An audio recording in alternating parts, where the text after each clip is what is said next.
तो 19 मार्च 2025 को जो डिटेल्ड गज़ट आया था, उसकी खामियों को लेकर के, उसमें जो खामियां थी उसको लेकर के हम लोग कार्मिक मंत्रालय यानी कि पेंशन मंत्रालय, उनके मंत्री जी के साथ और पूरे डेलीगेशन के साथ हम लोग बैठे थे और कुछ कमियां हम लोगों ने सरकार को सुझाई थी।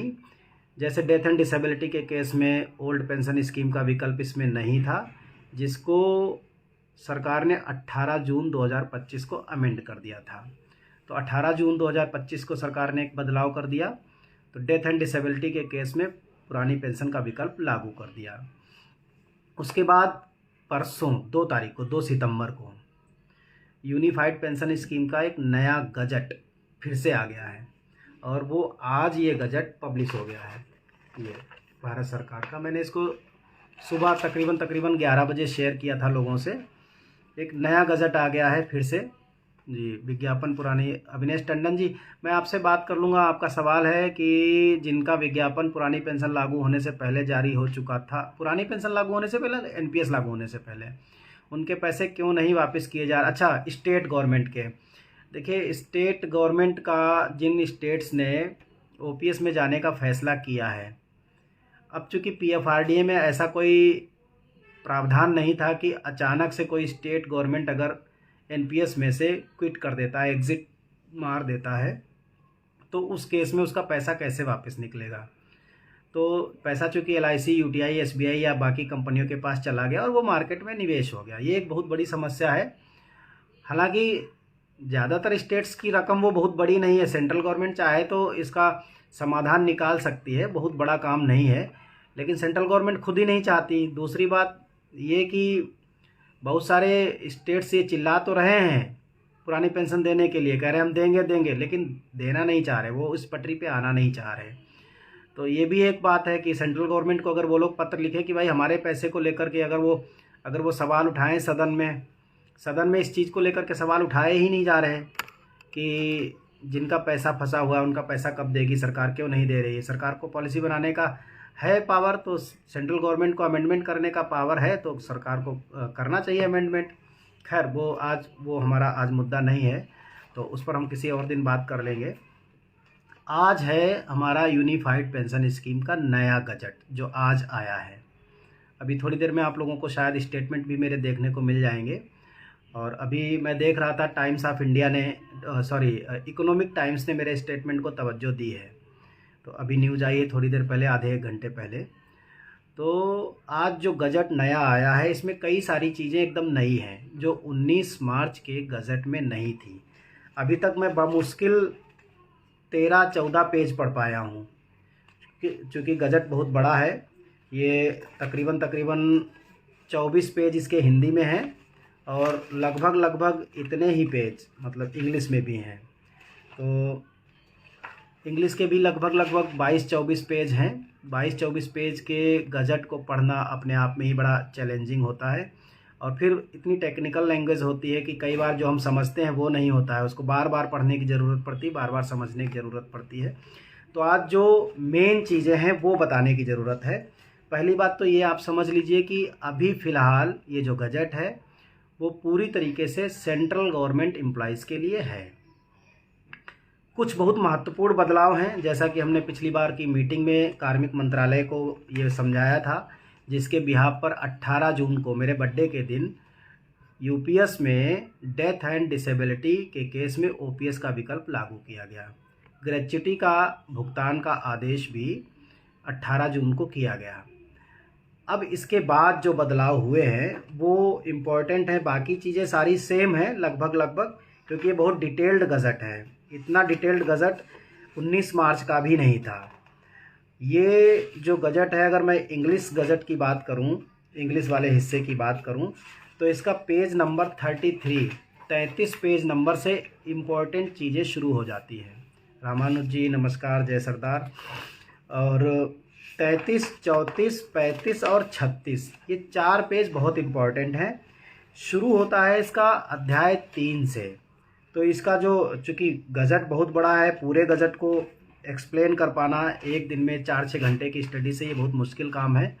हो सकता है कुछ हमसे भी गलती हो सकती है, तो उसको मैं मान के चलता हूँ कि उसके लिए आप भी मुझे माफ़ करेंगे।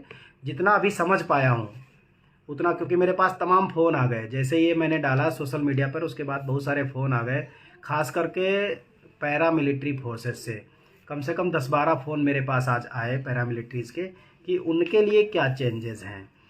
तो मैं ये मानता हूँ कि आज जो सबसे बड़ा चेंज है फ़िलहाल अभी तक, हालांकि हमने ये बात रखी थी कि कर्मचारी, हमें चाहे एनपीएस हो, चाहे यूपीएस हो, चाहे कोई और स्कीम हो, कर्मचारी को लमसम अमाउंट नहीं चाहिए, बल्कि कर्मचारी का जो अंशदान है ब्याज सहित वो उसको वापस कर दिया जाए। वो चाहे रिटायरमेंट कैसे भी हो, चाहे वॉलंटरी रिटायरमेंट हो, चाहे कंपलसरी रिटायरमेंट हो, चाहे सुपर एन्युएशन हो, और चाहे वो स्पेशल वॉलंटरी हो या एब्जॉर्प्शन का कोई भी केस हो, कर्मचारी का अंशदान उसको वापस किया जाना चाहिए।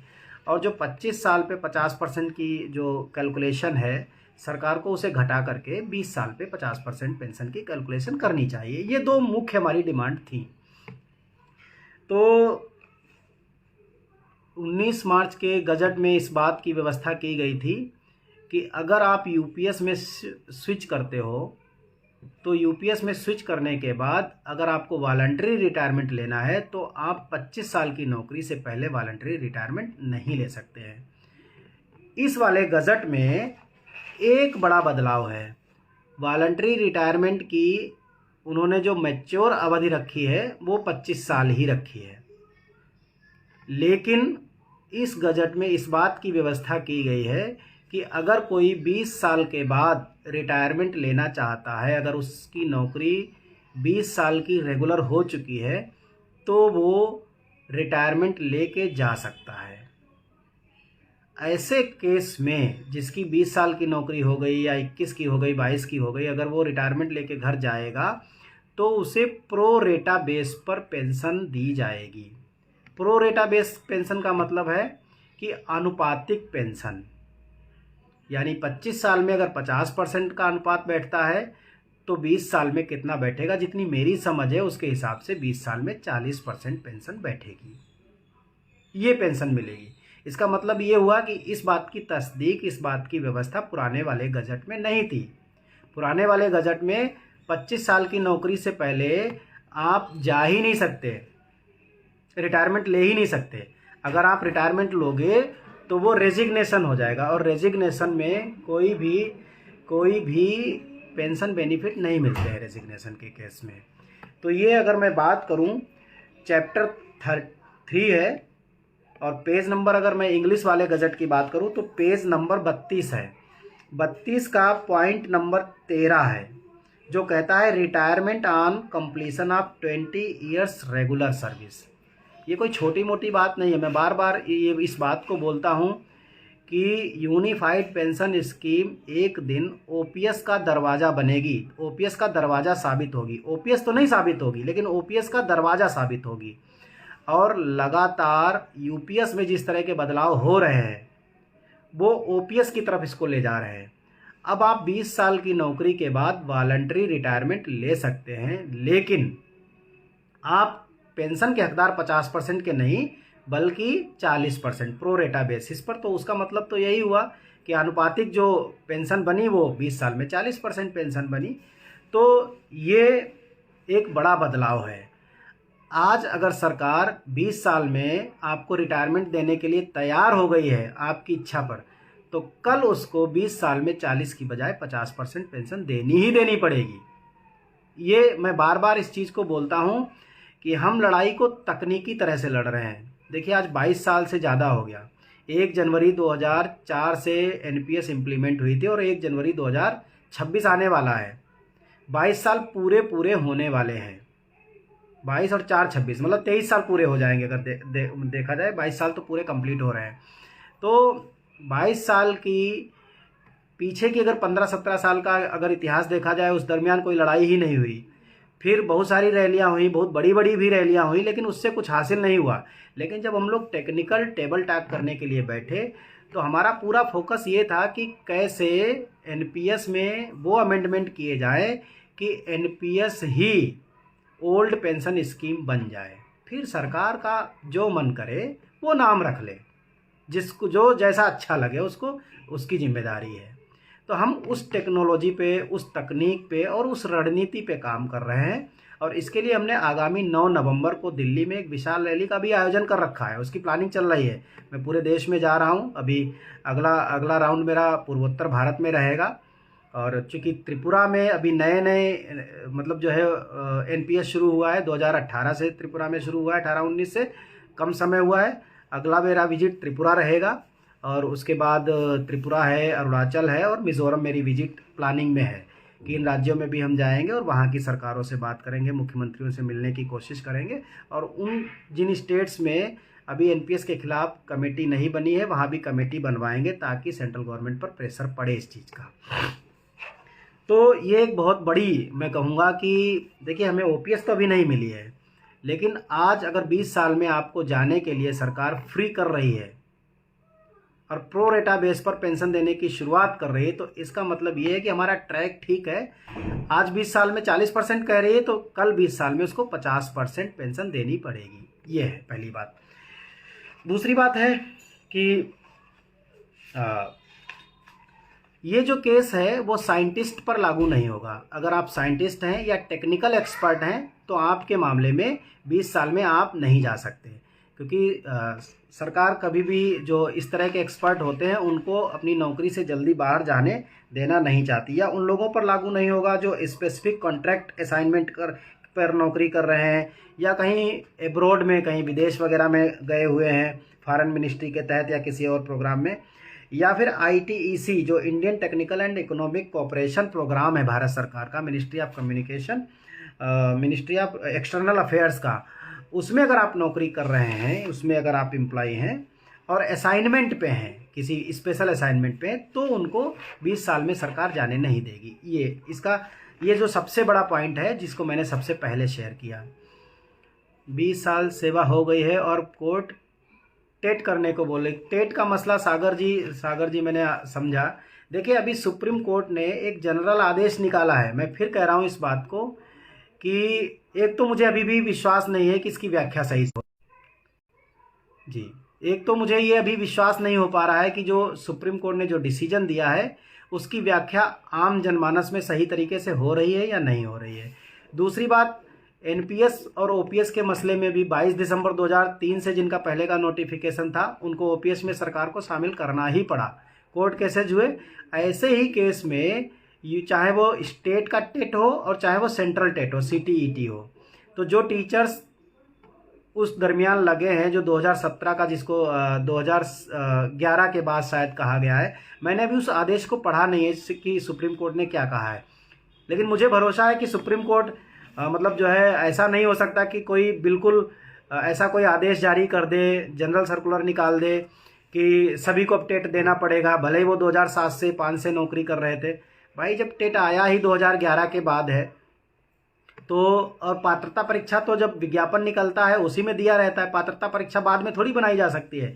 लेकिन अगर सुप्रीम कोर्ट ने ऐसा कोई आदेश दिया है जो अतार्किक है, कुतार्किक है, गैर रिलीवेंट है, तो हम उसके खिलाफ सरकार को मजबूर करेंगे अपने प्रदर्शन से, अपने दबाव से, कि सरकार एक और गजट निकाले और वो जो 2017 का जो गजट है तो उसको बदल दें, ख़त्म बात। सुप्रीम कोर्ट में ज़रूरत पड़ी तो, अब डबल बेंच का चूँकि डिसीजन है मैंने सुना है, तो सुप्रीम कोर्ट तो सबसे बड़ा जस्टिस का दरवाज़ा वही है, उसके अलावा तो कुछ भारत में है नहीं उससे बड़ा।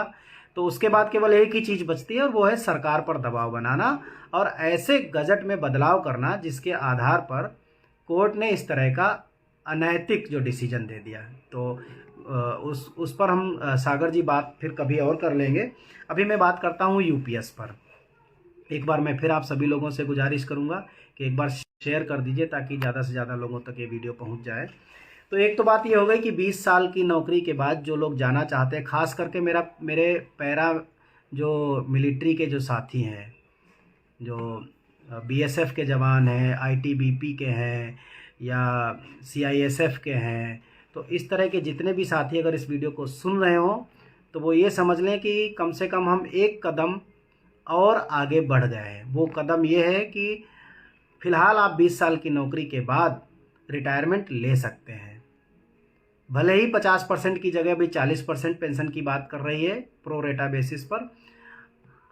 हम सरकार पर इतना दबाव बना लेंगे, बशर्ते आपका साथ चाहिए। 9 नवंबर को आपका पूरा साथ चाहिए दिल्ली घेरने के लिए, और हम आपको इस बात का विश्वास दिलाते हैं 9 नवंबर की रैली के बाद 20 साल की नौकरी के बाद ही 50% पेंशन का प्रावधान लेकर के आएंगे, ये हम वादा कर रहे हैं।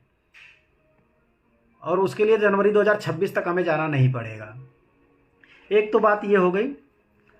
दूसरा जो सबसे इसमें जो और ख़ास बात है, इसमें कुछ मुद्दे और भी बहुत इम्पॉर्टेंट हैं इसके अलावा भी, और वो बड़े अजीबोगरीब हैं, क्योंकि ये मैं जो बात कहने जा रहा हूँ वो पब्लिक सेक्टर अंडरटेकिंग यानी PSUs और ऑटोनोमस बॉडीज़ यानी सेंट्रल ऑटोनोमस बॉडीज़ या फिर स्टेट ऑटोनोमस बॉडीज़ के लिए है।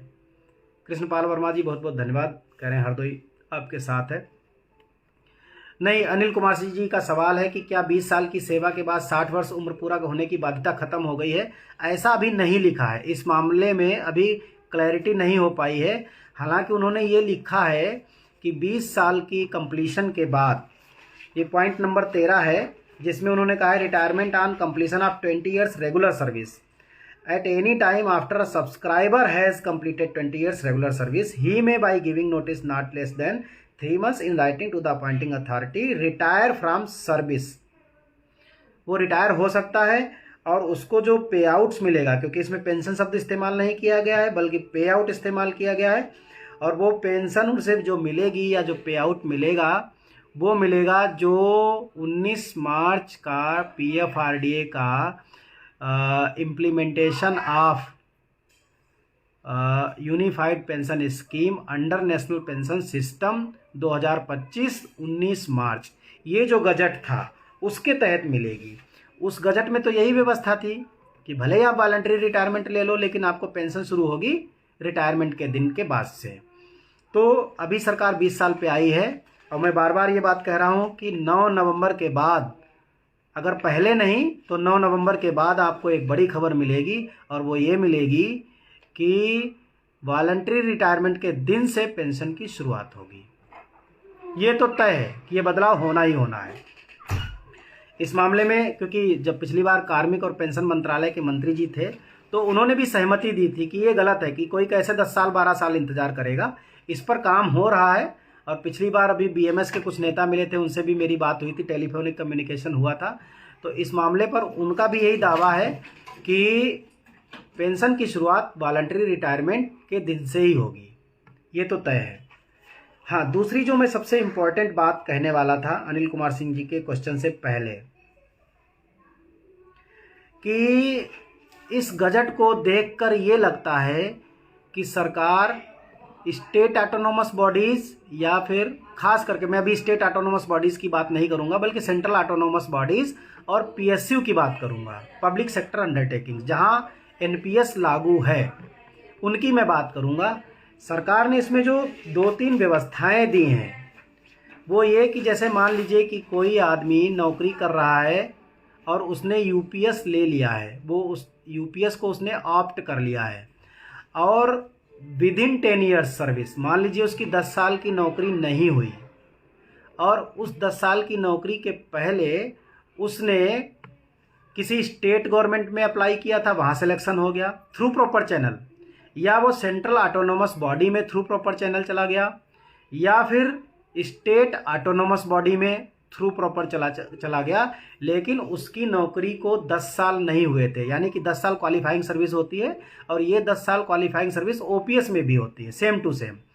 अगर 10 साल नहीं हुए थे उसकी नौकरी को, और वो चाहे स्टेट ऑटोनोमस बॉडी में चला जाए थ्रू प्रॉपर चैनल इस्तीफ़ा दे करके, चाहे इस्तीफ़ा दे करके सेंट्रल ऑटोनोमस बॉडी में चला जाए, चाहे इस्तीफ़ा दे करके सेंट्रल PSU में चला जाए, उससे सेंट्रल गवर्नमेंट पेंशन नहीं देगी, बल्कि जितना इंडिविजुअल कॉर्पस में पैसा है, इंडिविजुअल कॉर्पस में पैसे का मतलब 10% आपका और 10% सरकार का है, वो पैसा लमसम अमाउंट के रूप में कर्मचारी को दे देंगे और पेंशन देने का काम नहीं होगा। हालांकि ये तो NPS में क्या था, NPS में अगर 5 लाख से ज़्यादा है तो आपका 20% दे देते थे और 80% पे पेंशन देते थे। तो ये तरीका था प्रीमेच्योर एग्जिट में। अभी इन्होंने ये कहा है कि अगर 10 साल से कम नौकरी थी और आप through proper channel with permission central autonomous body या स्टेट ऑटोनोमस बॉडी या सेंट्रल पब्लिक सेक्टर अंडरटेकिंग में या स्टेट गवर्नमेंट में कहीं भी आप नौकरी करने के लिए चले गए, तो वो इंडिविजुअल कॉर्पस में से लमसम अमाउंट निकाल करके दे देंगे एज पर अथॉरिटी या एज पर लॉज, और आपको पेंशन नहीं देंगे, ना ही आपकी सर्विस वहाँ कैरी फॉरवर्ड करेंगे। ये एक सबसे, इसको आप समस्या के रूप में भी देख सकते हैं, और जिनको नौकरी छोड़ करके जाना है उनके लिए एक अपॉर्चुनिटी के रूप में देख सकते हैं, क्योंकि उन्हें पूरा पैसा मिल जाएगा और उनकी हेडेक खत्म। तो ये एक केस है। अगर 10 साल से कम नौकरी है और central government to central government जा रहे हैं, तो UPS same to same transfer हो जाएगा, वहाँ कोई दिक्कत नहीं होगी। अगर 10 साल से ज़्यादा है, अगर नौकरी 10 साल से ज़्यादा हो गई है, सेंट्रल गवर्नमेंट का एम्प्लॉई यूपीएस में आ गया है, यूपीएस को ऑप्ट कर लिया है, फिर वो चाहे स्टेट गवर्नमेंट में जा रहा हो, अगर वो सेंट्रल गवर्नमेंट में जा रहा है तो उसे क्या करेंगे, उसका यूपीएस स्विच हो जाएगा। लेकिन अगर वो सेंट्रल ऑटोनोमस बॉडी में जा रहा है या सेंट्रल पीएसयू में जा रहा है, वो चाहे एब्जॉर्प्शन से जा रहा हो, तो उससे उसी दिन रिटायर मान लेंगे और रिटायरमेंट पे जितनी पेंशन बनेगी वो दे देंगे प्रोरेटा बेसिस पर। मान लीजिए 12 साल की 15 साल की नौकरी है तो 30% पेंशन बनी, 30% की पे आउट दे देंगे, और जो उसका लमसम अमाउंट बना वो दे देंगे और कर्मचारी को रिटायर मान लेंगे, अगर वो पीएसयू में या फिर सेंट्रल ऑटोनोमस बॉडी में जा रहा है तो। अब जो यहाँ पर इम्पोर्टेंट बात है वो ये है कि इसका मतलब सरकार ने ये मन बना लिया है कि पब्लिक सेक्टर अंडरटेकिंग्स के कर्मचारियों को और सेंट्रल ऑटोनोमस बॉडीज़ के कर्मचारियों को शायद यूपीएस नहीं देंगे। मुझे ऐसा लग रहा है, इनके इस गजट से आशंका हो रही है, मैं दावा नहीं कर रहा हूँ, क्योंकि अभी तक क्या होता था, आप किसी भी गवर्नमेंट से किसी भी गवर्नमेंट में जाएं, चाहे सेंट्रल ऑटोनोमस में जाएं चाहे पीएसयू में जाएं, अगर वहाँ एनपीएस चल रहा है तो सेम टू सेम आपका एनपीएस कैरी फॉरवर्ड हो जाता था, आपको दोबारा एनपीएस कार्ड पैन कार्ड नहीं बनवाना पड़ता था, आपकी नौकरी भी ऐड हो जाती थी। लेकिन यहाँ पर सरकार जिस तरह से पल्ला झाड़ रही है, उस तरह से ये लग रहा है कि सरकार ऑटोनोमस बॉडीज़ में पीएसयू में यूपीएस को लाने की मंशा नहीं रख रही है, मुझे ऐसा लग रहा है। मैं ये दावा नहीं कर रहा हूँ, मैं फिर कहूँगा, क्योंकि अगर ऐसी मंशा नहीं होती तो ये नियम बनाने की ज़रूरत क्या थी। ये अगर मैं बताऊँ तो आपको पॉइंट नंबर ये पड़ेगा 15 नंबर का है, रेजिग्नेशन फ्रॉम गवर्नमेंट सर्विस का, पेज नंबर 33 पर, और इसका अगर आप पॉइंट बी पढ़ेंगे, 2 का B point, where the resignation has been submitted to take up after completion of qualifying service less than 10 years with proper permission another appointment whether temporary or permanent in the state government, in the state autonomous body, in the public sector undertaking of central government or state government. In such cases the accumulated pension wealth in the individual corpus under the unified pension scheme shall be payable to the subscriber in lump sum in accordance with the regulation as notified by the authority. वो साफ साफ कह रहे हैं कि 10 साल से नौकरी कम है और आप सेंट्रल गवर्नमेंट के एम्प्लॉई हैं, आपने यूपीएस ले रखा है, फिर आप चाहे सिलेक्शन के तौर पे भले ही through proper channel central PSU में जा रहे हों, सेंट्रल ऑटोनोमस बॉडी में जा रहे हों, वो आपके इंडिविजुअल कॉर्पस में, इंडिविजुअल कॉर्पस का मतलब 10% बाई एम्प्लॉई 10% बाई गवर्नमेंट, जितना भी कॉर्पस है वो आपको लमसम के रूप में दे देंगे accordance with the regulations as notified by the authority. जो अथॉरिटी नोटिफाई करेगी कितना पैसा देना है वो पैसा उनको दे देंगे, और कोई सर्विस का एडिशन नहीं, कोई पेंशन नहीं, क्योंकि वैसे तो इसका मतलब साफ है, अगर एनपीएस तो वहाँ भी है, जब एनपीएस में बदलाव हो गया, यूपीएस आ गया, तो एनपीएस में बदलाव आकर के वहाँ भी यूपीएस आ जाना चाहिए था। लेकिन इस पॉलिसी से ऐसा लगता है कि सरकार सेंट्रल ऑटोनोमस बॉडीज़ और पब्लिक सेक्टर अंडरटेकिंग्स में यूपीएस लाने की चाहत में, मंशा में नहीं है, मुझे ऐसा लगता है। सी पॉइंट इसका जो है, where the resignation has been submitted to take up on और after completion of 10 years of qualifying service with proper permission another appointment whether temporary or permanent in the state government or any autonomous body or public sector undertaking of the central government या state government, the subscriber shall be entitled to assured payout admissible under the PFRDA operationalization of unified pension scheme or NPS regulation 2025 as in case of superannuation।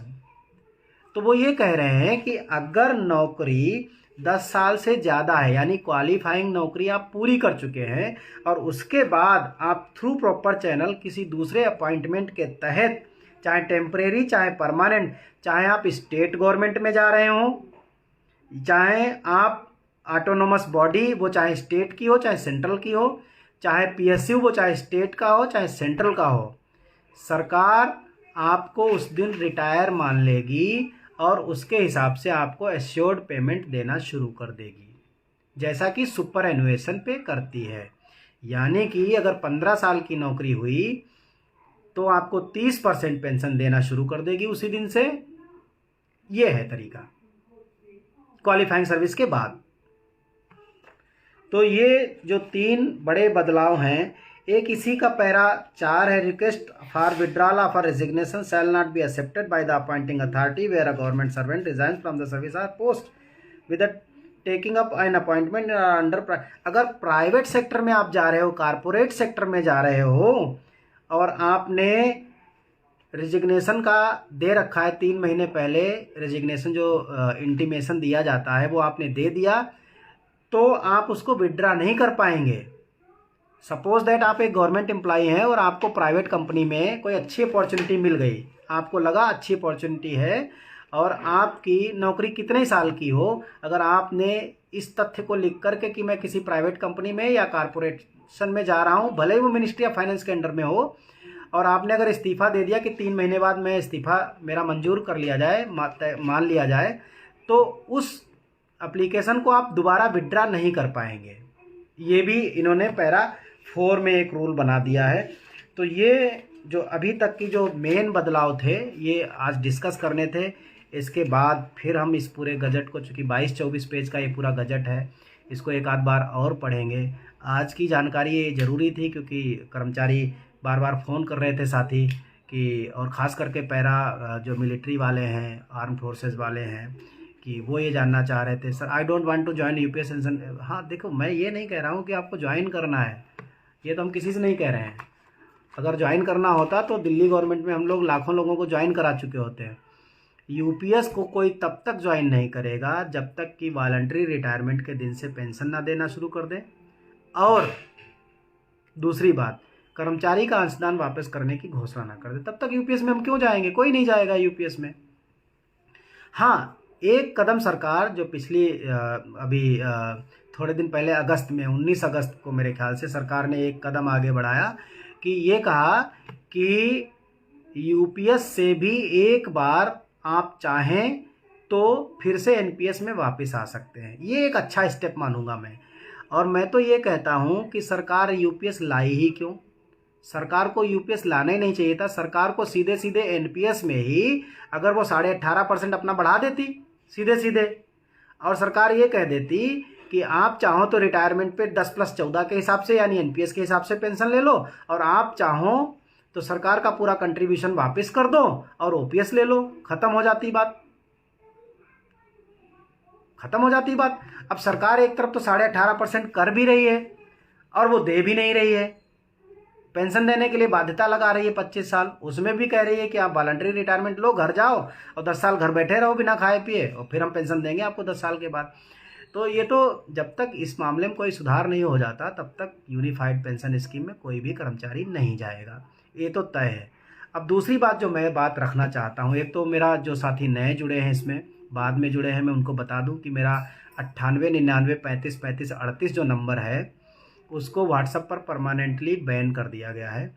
क्यों ban कर दिया? मैं तो अपने message केवल डालता हूं लोगों को, मैं तो बाहर के भी मैसेज नहीं डालता हूं, ब्रॉडकास्ट से केवल और केवल अपनी अपडेट्स देता हूं लोगों को। लेकिन अब नहीं लग रहा है ठीक, व्हाट्सएप को नहीं लग रहा है या मिनिस्ट्री ऑफ टेली कम्युनिकेशन को ठीक नहीं लग रहा, मुझे नहीं पता। लेकिन उसको परमानेंटली बैन कर दिया गया, जिसकी वजह से मैं किसी को संपर्क नहीं कर पा रहा हूँ व्हाट्सएप पर। और 15-20 दिन से जो मैसेज मेरे पास आ भी रहे होंगे, हज़ारों की तादाद में मैसेज आ रहे होंगे, वो कोई मुझ तक पहुँच नहीं रहे हैं। पता नहीं लोग क्या क्या पूछ रहे होंगे, उनको लग रहा होगा कि पटेल जवाब नहीं दे रहे हैं, तो ऐसा है नहीं। मैं आप लोगों को अब बता दूं कि मेरा नया नंबर मैंने एक्टिवेट किया है और वो नंबर है 8851280992, यानी कि 8851280992, 8851280992। ये मेरा नया नंबर है, इस पर मैं व्हाट्सएप चला रहा हूँ। इससे मैं ब्रॉडकास्ट नहीं कर सकता हूँ क्योंकि ये मेरा मैंने व्हाट्सएप बिजनेस चलाया फिर इसको, तो इस पर ब्रॉडकास्ट 15-20 लोगों तक ही जाता है, ज़्यादा लोगों तक नहीं जाता है। अब दूसरी मैं बात जो करूँगा वो और इम्पॉर्टेंट है।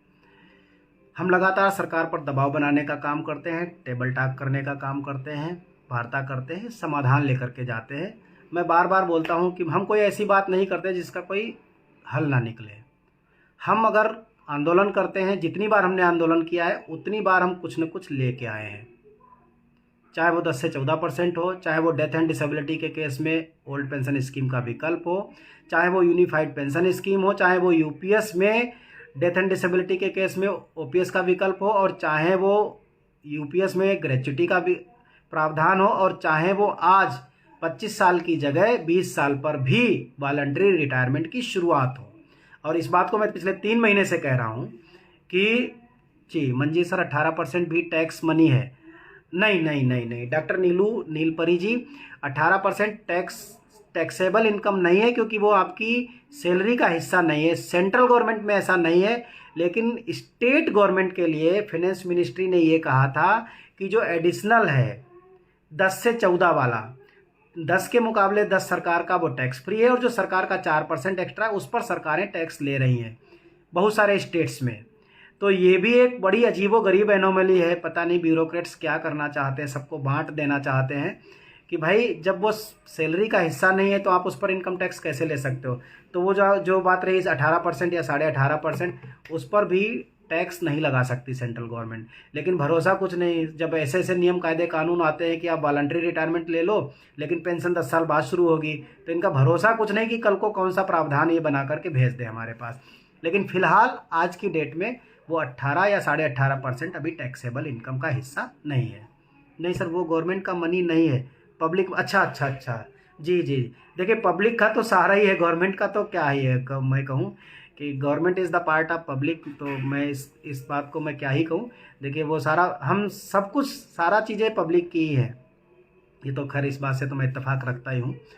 तो अभी हम 9 नवंबर को फिर से एक बड़ी रैली करने जा रहे हैं दिल्ली के जंतर मंतर पर, और इस रैली का सिर्फ 2 टारगेट है: कर्मचारी अंशदान की वापसी ब्याज सहित, whether retirement, voluntary retirement, compulsory retirement या स्पेशल वॉलंटरी रिटायरमेंट, कुछ भी हो, कैसा भी केस हो, कर्मचारी का अंशदान वापसी ब्याज सहित। हमें सरकार का लमसम अमाउंट नहीं चाहिए, या फिर लमसम अमाउंट को 6 टाइम्स बड़ा कर दो, 6 गुना कर दो, हम लमसम अमाउंट ले लेंगे। कैलकुलेशन हमने, हाँ, जब सुपर एनुअल रिटायरमेंट में 25 साल में पेंशन दे सकते हैं तो वॉलंटरी रिटायरमेंट पर क्यों नहीं। दीपक भारद्वाज जी, आपका एकदम क्वेश्चन सही है, इस बात को हम कई बार उठा चुके हैं कि इसीलिए उन्होंने, अगर देखिए अगर कोई आदमी 25 साल की नौकरी करके ही रिटायर होता है तो भी तो 25 साल ही है नौकरी। आपका एकदम क्वेश्चन जायज़ है, क्योंकि ये तो मतलब जो है कोर्ट वाले, मेरे ख्याल से दीपक भारद्वाज जी कोर्ट वाले साथी हैं, तो जो आदमी 25 साल की नौकरी करके रिटायर हो रहा है उसको आप 50% दोगे पेंशन, और जो आदमी 25 साल करके वॉलंटरी रिटायरमेंट ले रहा है उसको देने में दिक्कत है। तो बात तो एक ही हुई, नौकरी की अवधि तो दोनों केस में 25 साल है। तो इसलिए मैं कहता हूं कि वॉलंटरी रिटायरमेंट के दिन से पेंशन की शुरुआत आपको महीने 2 महीने में ही किसी न किसी अमेंडमेंट में, किसी न किसी नोटिफिकेशन में, किसी न किसी गजट में देखने को मिल जाएगी। इस बात की तो मैं गारंटी दे रहा हूं, और नहीं मिली तो 9 नवंबर के बाद हम हर हालत में इसको सरकार के जबड़ों से निकाल करके लाएंगे। दूसरी बात, बार बार हम कह रहे हैं कि हमें हमारा कंट्रीब्यूशन वापस चाहिए, हम नहीं वो कंट्रीब्यूट करेंगे। 2-4% की बात होती, 4-5% की बात होती तो कहते कि चलो ठीक है, देश हित में कोई बड़ा फैसला लिया जा रहा है तो हम 5% छोड़ रहे हैं, लेकिन हम पूरे ज़िंदगी भर की कमाई, क्योंकि हमारा कर्मचारी 90% बहुत छोटी पोस्ट पे काम करता है, लेवल 1 से लेकर के लेवल 5 और 6 तक काम करता है। उसके पास तो कार्पस ही कुछ इकट्ठा नहीं होता, उसकी तो सैलरी भी मतलब जो है महंगाई भत्ते और आज के जो इंडेक्स है उसके हिसाब से बहुत कम है। तो ऐसी स्थिति में उसका पैसा छीना जाना ये तो मतलब जो है शोषणकारी है। और सबसे बड़ा दुख तो इस बात का है कि 2-3 महीने पहले सुप्रीम कोर्ट के जस्टिस ने, जो नए जस्टिस साहब आए हैं अभी थोड़े दिन पहले, उन्होंने अपनी कम्युनिटी के लिए, वो चाहे हाई कोर्ट के जस्टिस हों, चाहे सुप्रीम कोर्ट के जस्टिस हों, और चाहे वो डिस्ट्रिक्ट जस्टिस हों, उनको 1 रैंक 1 पेंशन के हिसाब से मिनिमम 1,13,000 की पेंशन फिक्स कर ली। उन्होंने ओपीएस का नाम भी नहीं लिया, बिना ओपीएस पर चर्चा किए उन्होंने इस आधार पर कि कोई आदमी अगर हाई कोर्ट का जज रहा है, वो चाहे एनपीएस में हो, चाहे यूपीएस में हो, चाहे किसी में हो, तो उसकी पेंशन किसी दूसरे जज से कम नहीं हो सकती। उसको उन्होंने कहा 1 रैंक 1 पेंशन। देखिए, बड़ी इस बात को समझने की ज़रूरत है कि जजों ने बहुत ही चालाकी से कह लीजिए या स्मार्ट तरीके से उन्होंने ओपीएस का जिक्र नहीं किया, क्योंकि वो जानते थे कि ओपीएस बहाल वो नहीं करा सकते। तो उन्होंने ओपीएस का जिक्र ही नहीं किया, उन्होंने 1 रैंक 1 पेंशन का जिक्र किया।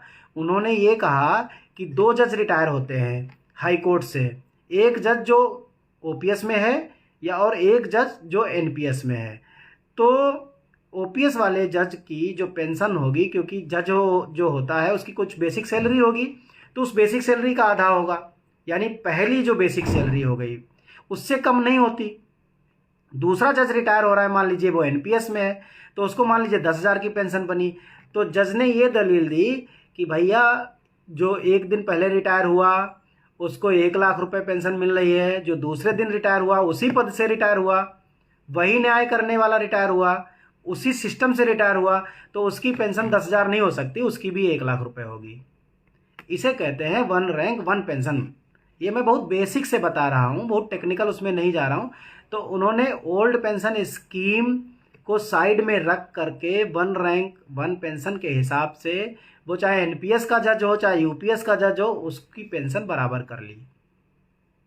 तो ये उनका स्मार्ट तरीका था। हम उसी स्मार्ट तरीके की बात कर रहे हैं। हम सरकार से ये नहीं कहते कि भैया तुम पहले एनपीएस को ख़त्म करो और फिर ओल्ड पेंशन स्कीम बहाल करो, क्योंकि सरकार का भरोसा नहीं, वो उसका भरोसा नहीं कि अभी तो गजट आया है यूनिफाइड पेंशन स्कीम का, हो सकता है कल इसका नाम बदल करके ओपीएस कर दे इसी गजट का। अगर इसी गजट का उन्होंने नाम, मान लीजिए आज जो गजट आया है जिसका इन्होंने नाम रखा है कि इसका संक्षिप्त नाम रखा है राष्ट्रीय पेंशन प्रणाली के अंतर्गत एकीकृत पेंशन योजना का कार्यान्वयन नियम 2025, यानी implementation of unified pension scheme under the national pension system rules 2025, कहीं इसी का नाम बदल करके वो ओपीएस कर देते तो क्या ये ओपीएस बन जाता? तो हम इस तरीके पे काम नहीं करते। हम ये कहते हैं आप चाहे इससे 3 गुना और लंबा नाम रख लो, चाहे छोटा रख दो ओपीएस, हमारा कंट्रीब्यूशन वापस देने का प्रावधान कर दो ब्याज सहित, और 20 साल पे 50% की पेंशन का प्रावधान कर दो, बस इतनी सी बात है। बाकी चीज़ें सेकेंडरी है, बाकी चीज़ें बाद में देखेंगे। तो 9 नवंबर को national mission for old pension scheme Bharat के बैनर तले एक बार फिर से हम नई दिल्ली के जंतर मंतर पर एक बार बड़ी रैली करने जा रहे हैं, और देश भर के इसमें कर्मचारी इकट्ठे होंगे। यहाँ इस बार जम्मू कश्मीर से लेकर के केरल तक के लोग होंगे, गुजरात से लेकर के अरुणाचल तक के लोग होंगे, और करीब करीब 18 से 20 राज्यों के कर्मचारी होंगे। इसमें सेंट्रल गवर्नमेंट के कम से कम 28-30 डिपार्टमेंट के लोग होंगे। और हम जैसा भी करेंगे, हम ये वादा करते हैं कि उस आंदोलन के बाद भी कुछ न कुछ लेके आएंगे। हम सबसे पहले हमारा जो फोकस है वो रिटायरमेंट, वॉलंटरी रिटायरमेंट के दिन से पेंशन की शुरुआत, पहला फोकस उस पर है। दूसरा फोकस कर्मचारी का पूरा अंशदान वापस हो, इस पर है। तो ये 2 चीज़ें हैं। हमें पूरा भरोसा है अगर आपने साथ दिया 9 नवंबर को पूरे दिल से, तो हम आपको 1 जनवरी 2026 को पुरानी पेंशन बहाली की सौगात जरूर देंगे। बहुत बहुत धन्यवाद। जय हिंद, जय भारत। आप सबने इतने ध्यान से सुना। एक बार फिर से गुजारिश करूँगा कि मेरे इस वीडियो को ज़्यादा से ज़्यादा शेयर कर दें। और मैं फिर से अपना एक नया नंबर बोलूँगा, क्योंकि मेरा पुराना नंबर बैन कर दिया गया है। कौन रिपोर्ट करने वाले हैं, कितने लोग रिपोर्ट करने वाले हैं, क्यों रिपोर्ट करने वाले हैं, कुछ नहीं पता है उसका, ना उस चक्कर में पड़ेंगे। लेकिन नया नंबर अब शुरू कर रहे हैं, उससे लोगों से कम्युनिकेट करेंगे, उनसे कॉन्टैक्ट करेंगे। वो है 8851 280992 888512809992। धन्यवाद। जय हिंद, जय भारत।